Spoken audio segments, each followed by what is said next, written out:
Good morning, good afternoon, and good evening, depending on where you are. Thanks so much for joining us. We apologize for a little confusion around last week. I was traveling and had some technical issues, which pushed me up against a wall. So thanks so much for joining us today. I hope it wasn't too much of an inconvenience for you, but thank you again. So this month is all about trigger-based or always-on campaigns. It was kind of funny when we decided to schedule or give a name to this month's edition. We had some discussion in the office. Well, hang on, no, it's trigger-based. Well, no, it's called always on. Well, hang on, don't you need it? Anyway, the conversation went on. So we decided to call it both. So depending on the language that you may use in your team, today is about trigger-based or always-on campaigns. So let's have a look at the agenda for today and help you understand what we're going to cover. We're kind of doing the first one right now. We'll then just have a look and define what a trigger-based campaign is and why you may want to use them. Also look at how Eloqua can identify the people you want to add to your trigger-based campaigns. And we'll also look at exclusions, because sometimes exclusions are just as important as the inclusions. So I'll have a look at both of those. We'll then look at taking all of that work that we've done, moving to a multi-step campaign canvas, and just looking at some of the considerations and things you might want to think about now that you've got people automatically flowing into a campaign, potentially every hour, 24 hours a day, 7 days a week, maybe 365 days a year, depending on how long that campaign may run for. And then we'll have a quick look at some of the 22B release information that we shared last month, but just a quick recap for you on those as well. Just some housekeeping for you. So good to know we use Zoom, as you're probably aware, to host our webinars. The replays will be available via our blog, and you'll find plenty of those. Actually, if I can direct you back to the reminder email you got about an hour or so ago, you'll notice there's some links at the bottom of that. And so there's some other replays there that you may find of interest as well. So please feel free to access those at any point. Always happy to take questions throughout, so please use the Q&A function to do that. The Q&A is public, so everybody on the webinar will be able to see your Q&A and we'll be able to upvote any comment or question you might have as well. So if you do want to ask something directly to me, please use the chat and I'll glance at the chat and the Q&A from time to time as we move through the session, but there will be time for Q&A at the end of the webinar as well. And I should introduce myself. My name is Derek Bell. I'm the Director of Customer Success and Marketing at Marketing Cube. We're a Sydney, Australia-based organization and have clients in Europe and the Americas. So we decided that it's time that we try and reach you in your time zone. So thanks so much again for joining us live today. All right, let's get started. Let's jump in. So what are trigger-based or always-on campaigns, and why would you want to use them? Great question. So there are a range of reasons as to why you might have a trigger-based campaign, and we've kind of bullet pointed some of them here for you. So it could be that a certain date or time is reached, and that in and of itself may be the trigger to do something, a change in the state of current events. So there could be, if you think about your data and depending on your organization, it could be a person or an organization has purchased a new product or service. That could be the trigger. Any type of change in the data that you feel is relevant to use as a trigger is certainly available to you. So if you can access it through segments today or even through a custom object, then that could serve as a trigger for you. Think about anniversaries as well. So if you happen to have specific anniversary type information, those types of emails are helpful. Having birth dates is not always something that most of us actually have available to us, unless perhaps you're in higher education, maybe in medical, but that personally identifiable information sometimes is not the best thing to be using from a personalization point of view, depending on the individual, I suppose. But action on behalf of the user. So perhaps an individual will do things which can trigger certain behavior or certain actions within Eloqua. Those triggers might be they visited a range of web pages, for example. It could be that they responded in a particular way to a current campaign. And as a result of that response, that will then potentially trigger something else to happen automatically as well. So there could be a range of things. Time elapsed since the last interaction. People often have conversations with clients where they're focusing on potentially a reactivation campaign. They've got that segment of the database that just kind of either isn't opening anything or in fact isn't actually being sent anything. So then you kind of wonder, well, what's the commercial value of having them in the database if we're not actually communicating with them? And so they'll focus on a sort of a point in time to run a reactivation campaign. But in reality, a reactivation campaign is something that could be always on. So it could every day or once a week or whatever time frame you feel is appropriate. You could, in fact, set up a reactivation campaign that is always on. So it's always looking for people who have not been sent anything in 12 months, have not opened anything in 12 months, have not looked at the website in 12 months, for instance. And that could be a trigger to reach out to those people. That time frame, of course, will depend on your organization. So think about these types of scenarios. Let's go back to that Reengage one. So the Reengage one can generally be based on lack of activity. And you can use a range of things here. So keeping in mind, we can only Reengage with people who we know, and that is we have them in the database. So they're sitting in Eloqua today. We have an email address. They're not opted out. They're not a hard bounce. They're just simply not getting picked up in any campaigns. And I assure you, there will be people in your database who would fit this category. So the thing you've got to be careful about, though, is they may not be sent any emails and they may not obviously then be opening any emails, but it doesn't mean they're not looking at your website. So use your segmentation filter criteria to identify that and then put some time frames on it for what you feel is appropriate for that particular group. And you may do different segments for different audiences. So customers, you may give them a little bit more leeway. I mean, they're customers, they're buying your product, they're using your services, etc. So maybe give them a greater period of time to not engage with email. However, if it's people you're trying to obviously sell services to, then you probably want to try and focus on keeping them as engaged as possible. So you can target people based on their recent visit to a specific web page or Eloqua landing page. And so that in and of itself could be the trigger. Think about a new release, a new product release, or a new service that you're looking at, or perhaps you have a complementary type of product or service to another, the classic cross-sell type of opportunity. So if you've got product A over here, or maybe there's 5 or 6 website pages that really focus on product A, if that would be a really good cross-sell to product B, then let's have a look at the people that are looking at that page within a certain time frame. Maybe they meet other certain particular criteria, create your segment. That becomes the trigger, essentially, for those people to then drop into a campaign to announce and talk to them about product B that you're wanting to share. So automatically adding people into welcome or onboarding campaigns, there are slightly different things, I suppose. A welcome campaign is generally more broadly anybody that sort of touches your organization, versus an onboarding campaign would typically reference a person or an organization who's purchased from you. So is there underlying data that you've got available that will help be the trigger for that? Again, inclusions and exclusions are just as important in that particular scenario. One of the most common examples, I suppose, is looking at the scenario where we want to send a marketing qualified lead or an MQL through to the CRM for the sales team. So in a very classic B2B type of scenario with lead management and opportunity management in play, then that would be one of the more common scenarios. So again, we identify certain particular points. It could be the lead score model. It could be they've reached an A12 or B12 type of scenario. And so that's the perfect opportunity to use that as a trigger to push them through to the CRM and potentially drop them into a more advanced nurture campaign, something like that. You have a whole, really with just your imagination can go wild with all these various options that you've got. So we wanted to share that, there are some mistakes to avoid and things that you might want to consider as you go through this process. But the key one is understanding that the quality of your data is absolutely going to determine the success of the campaign. Now, the data will never be perfect. And if you have a goal of it being perfect, I promise you'll never get anything done because you just will never get there. It's a moving target. It's constantly evolving. It's very organic for most organizations, and we can only do the best that we can do.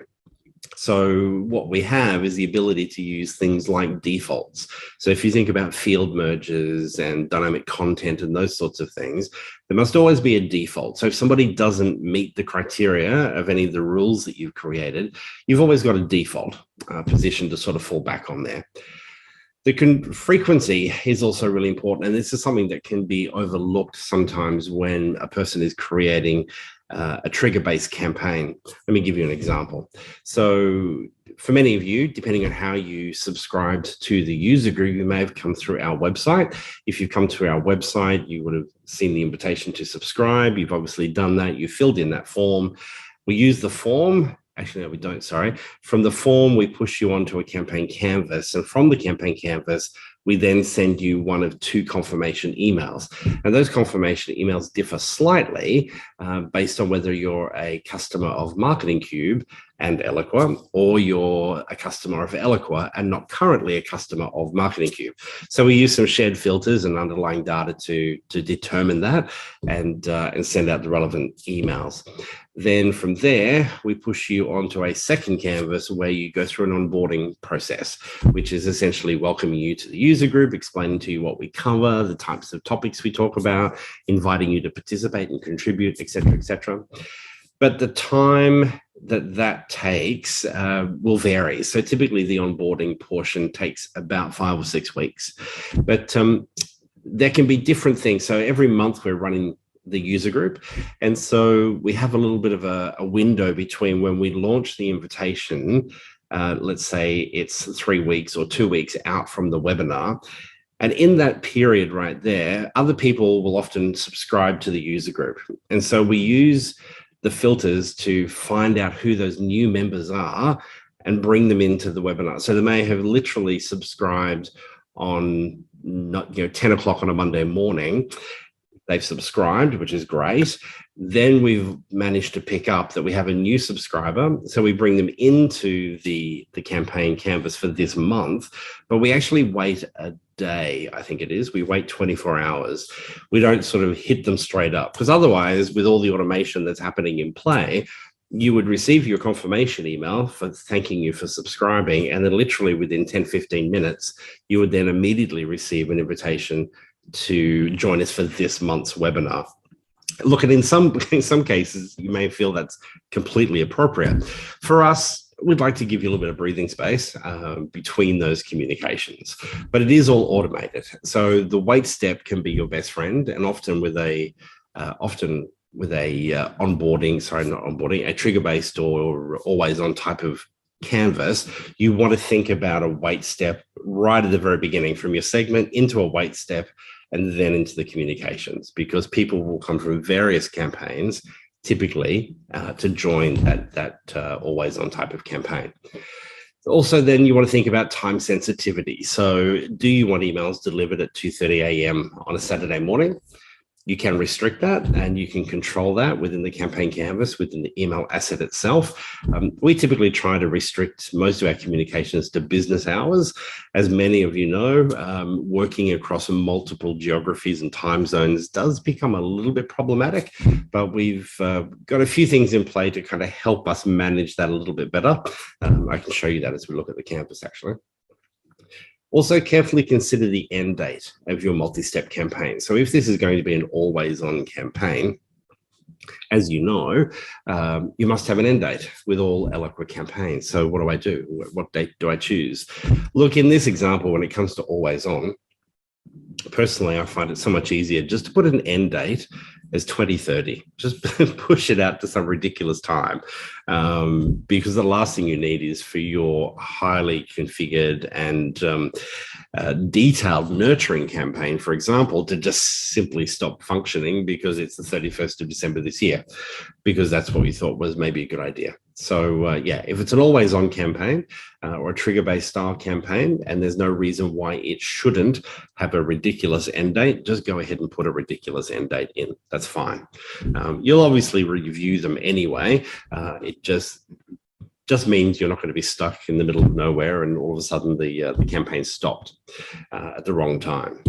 Now, the multiple entry points is something that you need to consider and think about, because as you're aware, when you look at things like form processing steps, you can use the add to campaign function.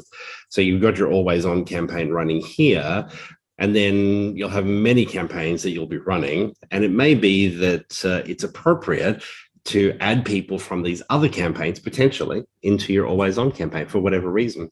So you'll end up with multiple entry points. And so you just want to be careful with those. Just simply be aware is kind of the message more than anything else. There are other cleaner ways that you could do it. For instance, instead of adding them to campaigns, because you're going to then end up with this very long list of, from another campaign or from a campaign across the top of your canvas. What you may want to do is add people, instead of using the form processing step to add them to a campaign, use the form processing step potentially to add them to a shared list. And that shared list could be sitting in a segment, which is sitting on your canvas. So it just becomes a little bit tidier to look at. So just something else to consider, a different way to do it. All right, so let's have a closer look at what could be your trigger campaign or your always on campaign, and just quickly revisit where people could potentially be coming from. So in that example we just spoke about, we looked at the form submission. We could do add to campaign, or we could do add to a shared list, which is in a segment, which then sits on the campaign. The beauty being that you only have one segment sitting there versus many, many, many segments. General email activity. So any engagement within a time frame might trigger addition to your trigger-based campaign or your always-on campaign. Changes to Eloqua contact data. So think about things like primary product interest. If that has been blank for some time, but now maybe it's through the CRM, maybe the salesperson or somebody has been speaking to the prospect. Now that information is known, and so it's populated. So once it's known and you have a product, then maybe there's a particular nurture campaign that you may want to drop them into that relates to that primary interest. Think about universities and a student thinking, what am I going to do? What am I going to do? Then finally, at some point, they fill in a form and disclose they want to do engineering. So engineering is what they want to focus on. Now you know that could potentially be your trigger to drop them into a very tailored nurturing campaign that talks about the university's engineering campaigns or engineering courses and what you're doing. Changes in custom objects. So if you are using custom objects, these again can still be referenced just like the Eloqua contact, no different. They can still be a trigger for certain things to be achieved. So custom object data can also be helpful. Lead score changes is clearly a good one, and you can use the program Canvas to do the listening here for you if you like. So what the program Canvas is able to do is not just identify an A2 or an A1, but it's able to listen for changes in the lead score. So as you're probably aware, your database is rescored usually it's within an hour of somebody doing something. However, in the absence of the person doing something within a 24-hour period, the entire database is rescored anyway. So the lead score does fluctuate and it will change. The profile side, typically not as much because that information typically doesn't change as much. However, the engagement side of things, so website visits, form submissions, email engagement or lack thereof can always be triggers as well. And so the lead score will be impacted by that. And you could use the program Canvas to listen for that, bring people into the program Canvas, and then from the program Canvas, you can add them to a campaign. So that could be another way to get them into a campaign. CRM changes. So again, any changes to the CRM based on the leads or contacts, if you're using both of those objects, can be triggers. The other one that's quite helpful sometimes is the opportunity object within the CRM. So Eloqua typically sees an opportunity object as a custom object within Eloqua. So that in and of itself can be quite interesting. Sometimes used more so for exclusion than for inclusion, more than it. So if somebody's at a negotiating stage on a fairly significant opportunity, it's maybe a good time for marketing to pull back a little bit, maybe, and exclude people from certain campaigns based on that information. Then, of course, website activity. So this is a great one, and one that sometimes I think is a little underutilized, but it can be really quite helpful. So with a nice website and a well-designed website with clearly identified pages that are clear with URL descriptions as to what people are looking at, that information can be really helpful to you to build out a segment based on that activity. So they're all different types of sources. These are all the different types of triggers that you may use to actually get people into the campaign. So how do we add the right people? Really good question. So let's have a look at the mechanics and figure this one out. So we'll look at it a little step by step. So first thing, we need to determine the multi-step campaign canvas entry trigger. That's the key thing. So is it from a segment? Is it from a program canvas? Is it from a form? Or is it potentially from all of the above? It could be from all of the above. That's fine. But literally had a webinar chat with a client this afternoon, and she's looking at a fixed list of individuals at the moment who will go through a short nurture, but she wants to take them from that short nurture of about 6 or 7 emails. And then if they meet a certain criteria, then push them into a more focused nurture campaign with a much stronger call to action to request a demo of the technology that they sell. And she had all her comms down, etc. We're going through that in quite a bit of detail. And so I said to her, so what is the criteria? She said, I don't know yet. I'm not sure what that is. I said, well, we really need to understand that core objective. I mean, you've clearly built out all your comms and they're there. I can see those emails. They look fantastic. But we can't really progress until we understand what those triggers are that will bring the person from the initial campaign then into the more targeted campaign. So we really need to start at the beginning, and the beginning is really understanding the audience and how you're going to get that audience, and understand then all the various bits and pieces that we need, the filters that we need to add to segments. So think through the CX. Are wait steps appropriate? Delivery times? Use the campaign canvas to manage that whole process for you. So you can do that. What is the overall objective of your trigger campaign, and how will you measure the success of the campaign? So that one I think is kind of key, and it kind of ties into the first point around the segment and understanding the audience and who we're trying to reach and what we're trying to achieve. The exclusions I talked about as well. So the exclusions are really important, because let's say if our always on campaign is a lead nurture campaign, for example. So it would be clear that it's not customers that you want to have in that particular campaign. So we need to make sure we have exclusions in place that will exclude customers from being added to it. I know that might sound really obvious, but these things can be forgotten in the excitement of building out the segments. So think about that as you go through. Think about people who should not be in there. If you've got maybe you've got past clients, maybe you've got business partners in your database, maybe you've got students in your database. There could be a whole range of people. So you need to think that through and think about who you don't want in the database or in the campaign, I suppose. So think through those exclusions and what that might mean. So I just wanted to show you a range of specific elements on the canvas that are often used to interrogate changes to data or to interrogate behavior of people as they're playing through or moving through your particular nurture campaign. The shared filter is one of the key ones. The shared filter I like to describe as segmentation on the fly. So if you're using segment filter criteria to build your segments versus just uploading Excel spreadsheets, then you'll be very familiar with the application of filters and or and that Boolean type of result, etc. So a shared filter really does the same thing for you, but it does it for you at various points through the campaign that you nominate. So really, really helpful. The compare contact fields. So again, if we're looking for changes in information, if your campaign requires specific information, maybe it was things like primary product interest, then we can use that element to query if we in fact have an answer to that. And if we do, great, let's head off in a different direction. Shared lists can be used in a whole range of different ways. I use them a ton across a whole range of different campaigns. So membership of a shared list is a qualifier to move people in one direction or the other. We do that with the user group. So for instance, we use a template for each month for the form. And in that form, there's just, and it's been there now for, I think the shared list would have to be nearly 8 years old. But the shared list is basically any point for anyone that's ever registered for a single user group. As long as they've registered once, they'll end up in this shared list that we call all-time user group registrants.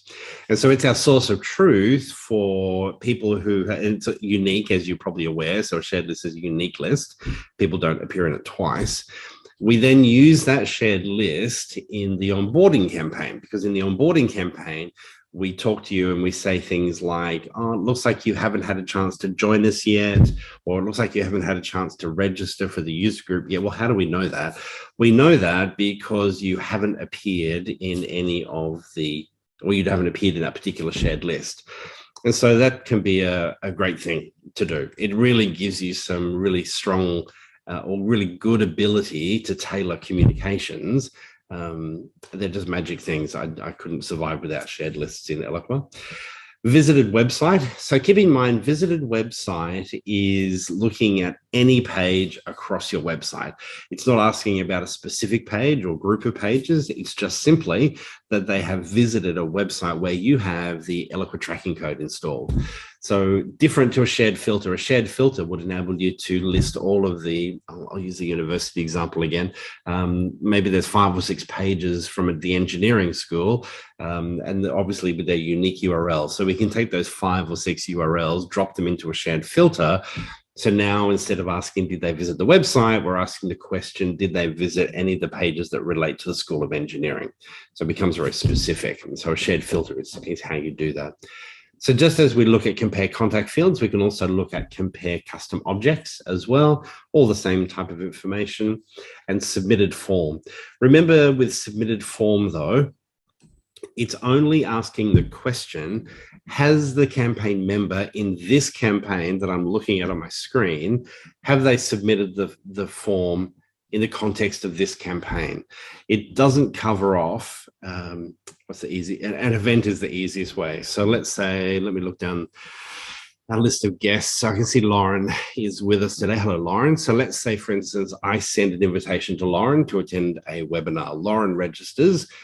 If I use the submitted form step, then that would be a yes. She has filled in the form, etc. However, if Lauren shares that email with one of her colleagues who I know nothing about, so they're not in my instance of Eloqua, I've never met them before, she forwards the email, the colleague clicks on the link, arrives at the registration form. Most likely that form will have Lauren's details, but her colleague knows who they are. They're not Lauren, so obviously they type over it, put the relevant information in, etc., and off they go. If I reference this submitted form step on my canvas, Lauren's colleague is not going to be acknowledged in that process because they were never a member of the campaign. So a few things at play there. You want to make sure that the processing step on the campaign, we always use the add to campaign step to drop everybody back into the same campaign, because certainly with events and certainly with webinars, there will often be scenarios like the one I just described, where Lauren or an individual will take the invitation and simply pass it on to a colleague that is not known to you. So think that one through carefully. Typically, the best way to understand where that's gone wrong is a salesperson will come to you and say, hey, what's going on? My client, James, registered for the webinar, but James never got the reminders. Why didn't James get the reminders? That's an immediate alarm bell for me to identify pretty much what I just shared with you. Okay, so these are typically the elements on the campaign canvas that you will use to interrogate data and use potentially as triggers to move people around. So if we jump straight to segments to begin with, and I'll just jump into a blank one and I'll zoom in there a little so you can see that a bit better. So we use filter criteria. If you're using the ability to upload Excel spreadsheets, that becomes sort of a dead static list. It's not dynamic in any way. Yes, you can keep adding people to it. Sure, it's dynamic from that point of view, but it's not dynamic in the sense that there are filters that are constantly looking at certain values. So it's very, very, very rare that I would ever use that particular function. My preference is to always go through and actually build out segment, something like this. So in our world, we have a really nice layout where I can come in, I can select customers. You can see there's a whole range of account types there. We've got partners, we have internal, ex-customers, public relations, vendors, etc., so on and so forth. So I start adding my filters, and then if I wanted to use page tags, that can be another way to do things. So page tags is, instead of me having to look at individual URLs and add those individual URLs into a filter, I've actually created page tags. So you can see here we have all of the pages that make up the About Us. We have a whole range of pages that cover customer success. And so obviously I know what they are. I don't see them here, but I know what they are because I've uploaded them, and so on and so forth. And so that enables me to, makes it a lot easier to focus. So think about in your organization, maybe you want to set up some page tags where you've got all of product A, product B, product C, for example.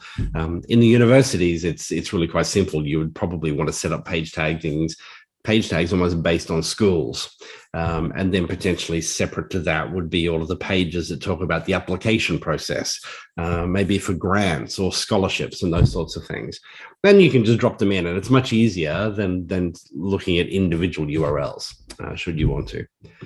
So the segment is obviously one of the key entry points for your campaign, but it's not the only entry point.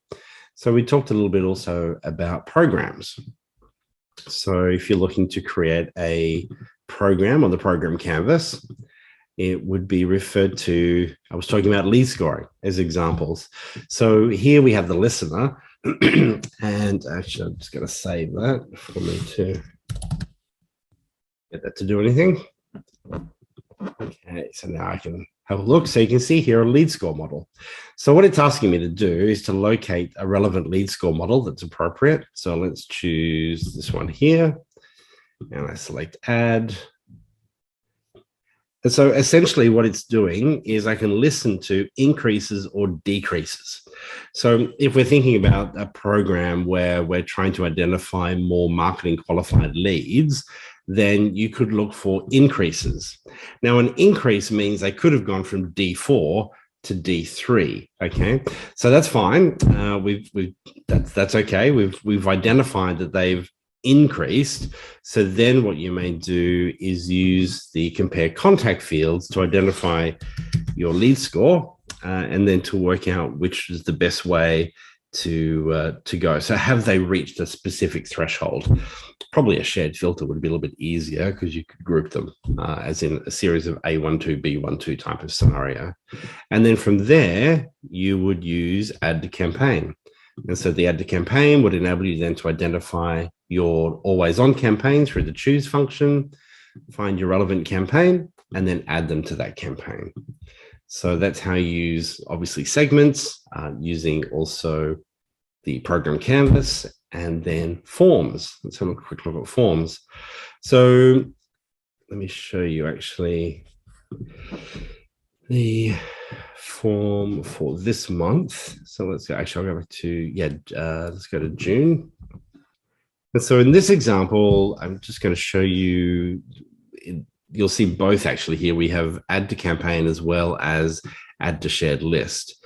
So this is the back end of the form that you experience every month. It's a template. Every month we pull down a brand new template and then just slightly modify it based on what's happening. We never do a save as of the last month. That's just fraught with too much danger. So we always create it from a template. Then, so here you'll see there's a whole range of shared lists that we're dropping people into. So we break it down by what we call AU or US, which in reality is Asia Pac or US and EMEA, sort of Americas and EMEA, I should say. So, SMS requests going to certain shared lists. We have one for all registrants, etc. But here's the one I was referencing, the all-time user group registrants. So that particular shared list is it's got to be nearly 8 years old. And it's just a very large growing list, essentially. So it's our source of truth for anyone that has ever registered for the user group webinar. And you'll see that the add to campaign, it does in fact go to the same campaign, but it goes to slightly different parts of the campaign. So for those registering for the Americas or EMEA, they'll go down the US side, and anyone in Asia Pac will go through, and Oceania will go through the Australia side as well.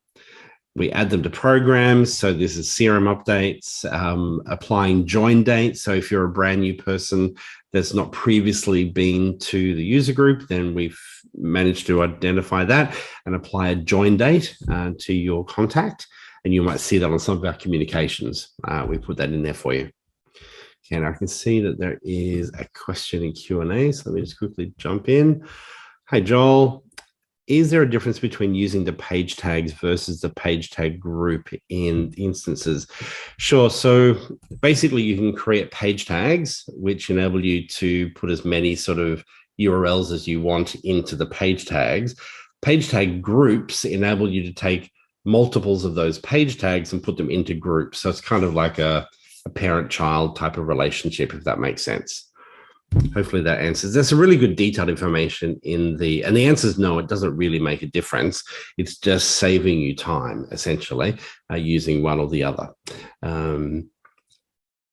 Yeah, that's really the difference. If you have a look in the Eloqua Help Center, just search for page tags within the Help Center. There's some really good information and some really great examples in there for you to understand how that works and how to configure them and why you would use them in different use cases.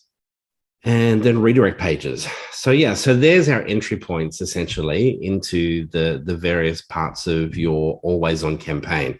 We can come in through a segment, which is probably the most common one. You may come in through a step like this from another campaign, a form submission, and then drop people into the always on campaign. And you may do it through the program canvas. One example being on the program canvas is to listen to lead score changes. So as you listen for lead score changes, you can then see the possibilities are endless in relation to what comes next. Now, it would be remiss of me not to let you know that we obviously help and provide a range of services to help our customers do these types of things. If there's any questions you've got, or you feel like perhaps you could use a hand from an agency like someone like Marketing Cube, then please feel free to scan the QR code right there. You can also reach the Contact Us page on our website. So I just wanted to think about some of these considerations and to dive into these into a little bit more detail for you. So being stalked is not the ideal feeling you're aiming for.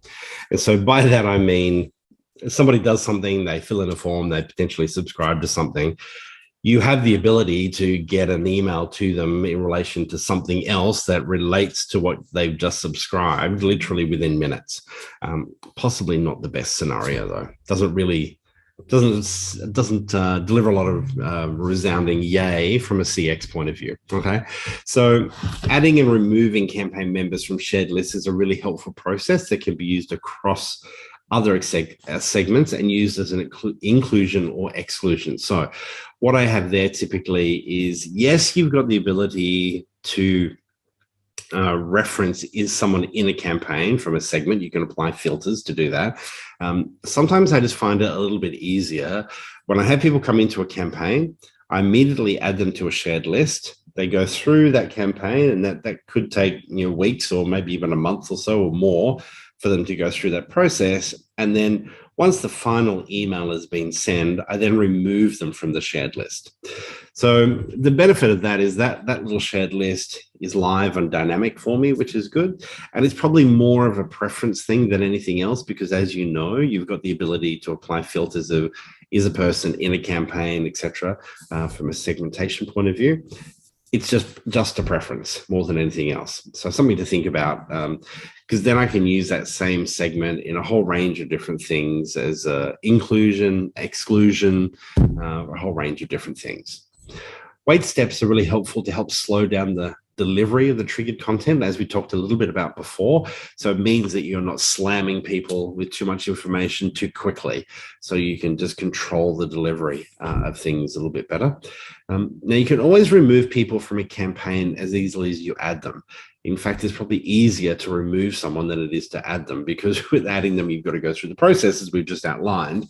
But removing someone is very simple to do.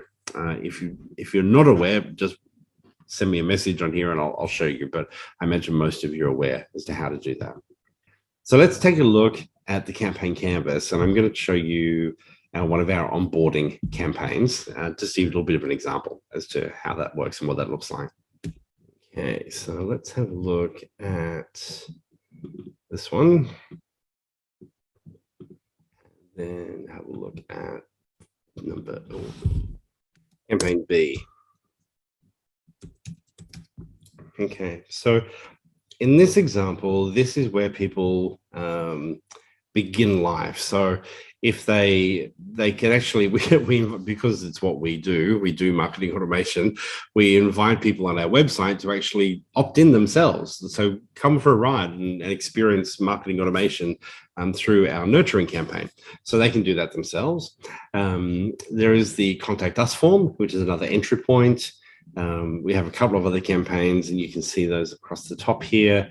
Job application forms. So we figure if someone's potentially applying for a job with us, it's good that they understand what we do.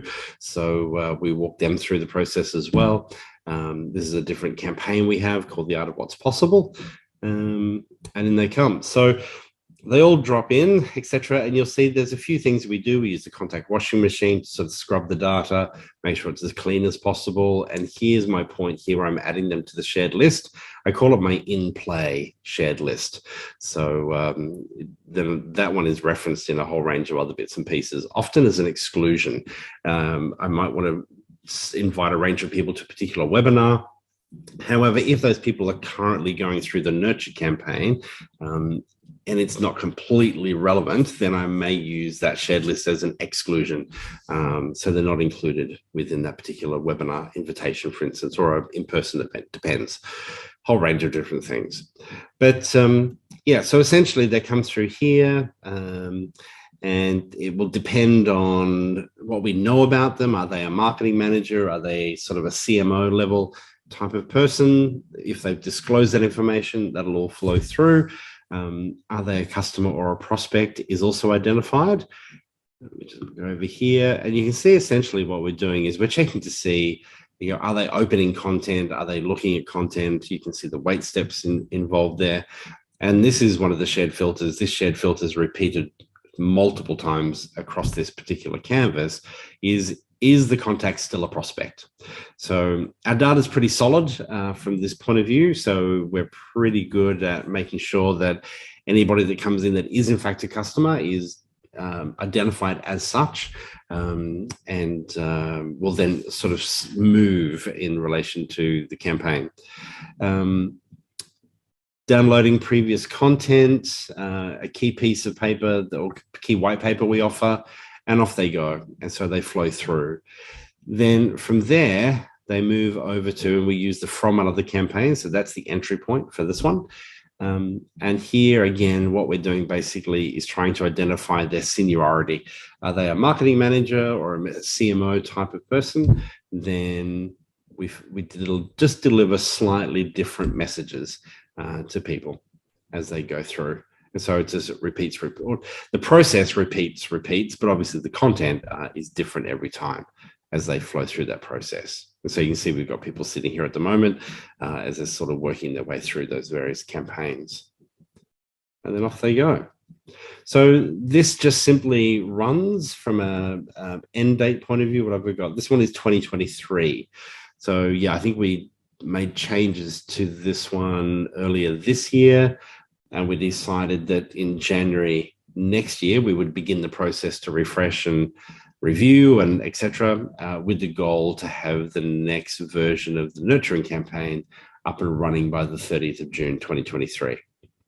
All right, let's quickly jump in and have a look at what's new and what's coming. So the Insight Analytics, a number of changes here, enhancements really to help you understand the whole auto open and auto click. So auto open was part of release 22A in February of this year.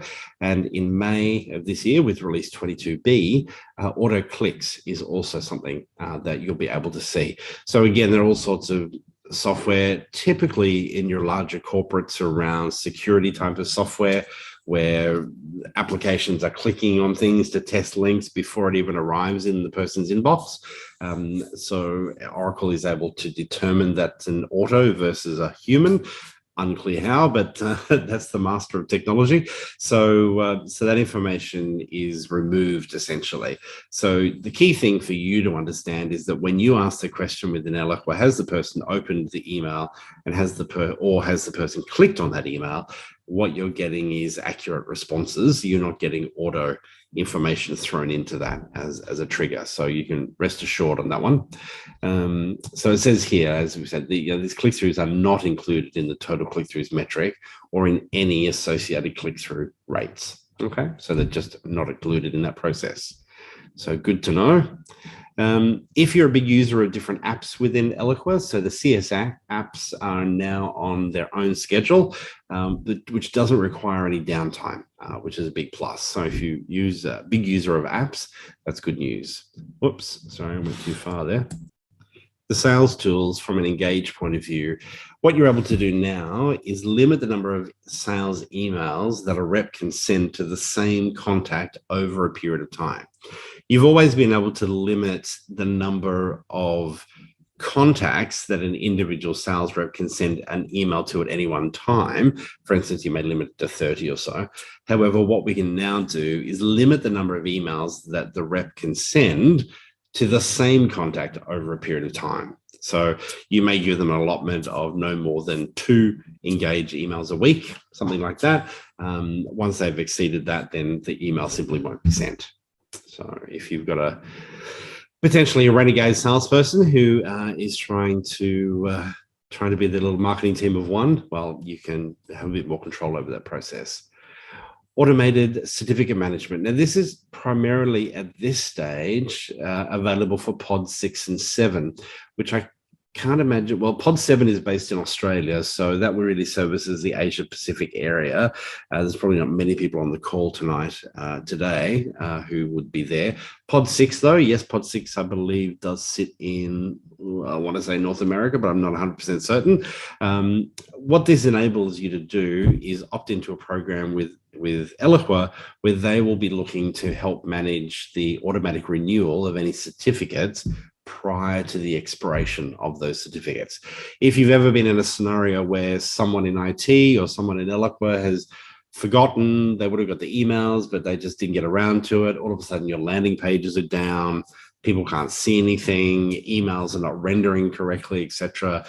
Once those certificates expire, it's painful. So in an effort to improve that whole experience, Eloqua is trialing with Pod 6 and 7 clients this automated process. It's a free service, which is, you don't hear that very often, right? So they just want to help manage that so that we can have the best experience possible. So keep an eye out for that one. There is more information on Top Liners as well. It will be coming to everybody eventually, okay? So on that important note update, we do run a subscription for Eloqua release information. It occurs, there's typically no more than 1 or 2 emails a quarter. Typically it's 1 email a quarter that lines up with the release of Eloqua. So if you'd like to subscribe to that, please feel free to scan that QR code and jump in and subscribe. All righty, that brings us to the end of our webinar. Thank you so much for joining us. We're a little bit early, but I'm happy to stay on for questions. Next month, we'll be looking to continue the conversation around these trigger-based campaigns, but getting a little bit more specific about the content and what you might do and some of the options. Today, we've really focused on the mechanics and how we get people in, how we get the right people in, what the campaign canvas might look like, etc. We want to talk next month in a little bit more detail around the content and the actual messaging and the experience that you're delivering in your always on and welcome campaigns. So hopefully you can join us. Thanks so much for making some time today. If you do have any questions, please feel free to stay on the line. I'm happy to take those. Otherwise, have a wonderful day, and I look forward to seeing you next month in July. Thank you, everybody, and have a great day.